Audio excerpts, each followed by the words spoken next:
ایک ordinary flight 524 لوگ صرف 4 واپس آئے زندہ. نہ بم بلاسٹ نہ ہائی جیک، مگر لوگوں کی جان لینے والا یہ حادثہ ایویشن کی ہسٹری کا سب سے عظیم ڈیزاسٹر بن گیا. جاپان ایئر لائنز فلائٹ 123 آریخوان کو روکنے والا ٹیکنیکل فالٹ اور ایک فلوئڈ مینٹیننس ریپیئر جس نے ٹیل بلک ہیڈ کو قیامت تک کمزور کر دیا. ہم اس منت انتقال کی کہانی بتائیں گے جہاں ہوپ اور ہارٹ بریک ایک ساتھ ملے. 15 اگست 1985 جاپان ٹوکیو کے ہینڈا ایئرپورٹ سے اڑتی تھی فلائٹ 123. بوئنگ S4SR جا رہی تھی اوساکا. 524 لوگ، فیملیز، دھندے والے اور ایک 15 ممبر کیبن کریو. کوئی شک بھی نہیں کہ یہ فلائٹ صرف ایک نارمل ڈومیسٹک جرنی تھی، لیکن 12 منٹ بعد جو اس نے قلعہ مقدر ہلا دیا. ایک زبردست بینگ اور کاکپٹ میں وارننگ بیلز بجنے لگیں. پائلٹ نے فوراً ایمرجنسی سویگ 7700 دبایا، لیکن سب سگنل کچھ عجیب تھے. فائر انجینئر کنفرم کرتا ہے ہائیڈرولک فیل، اور صرف منٹوں بعد پلین میں کنٹرول ورچوئلٹی نن. ایئر پلین زگ زیگ کر رہا تھا. پائلٹ انجن ٹرس سے گائیڈ کرنے کی کوشش کر رہے تھے.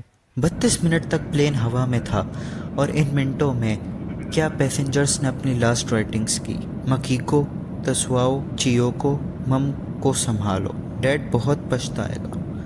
It's the and. لوگ رو رہے تھے، دعا کر رہے تھے، اپنوں سے فرمائش کر رہے تھے، اور زندگی سے الوداع کے لمحات بزرگوں کی آواز میں گونج رہے تھے.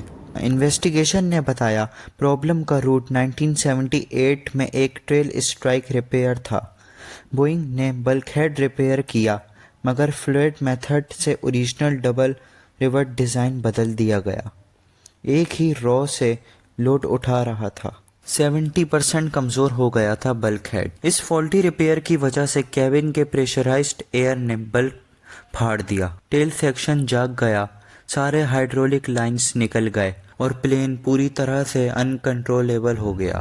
جب تک کنٹرول ٹاور اور ملٹری بیس کو سمجھ پاتے، فلائٹ 123 نے گن شپ اسٹائل ٹریجیکٹری اختیار کر لی تھی.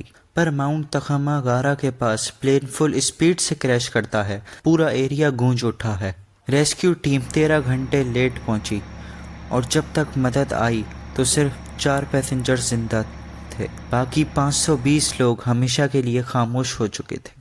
جن کو ایک چھوٹی سی لڑکی جو سیٹ بیلٹ کی وجہ سے بچ گئی، ایک عورت جس کا بچہ اس کی باہوں میں شہید ہوا، لیکن وہ خود زندہ رہی. سروائیورز نے بتایا اندھیرا تھا، چیخیں تھیں، اور پھر سب کچھ چپ. ان کے لیے ہر سال 12 اگست ایک نیا درد لے کر آتا ہے.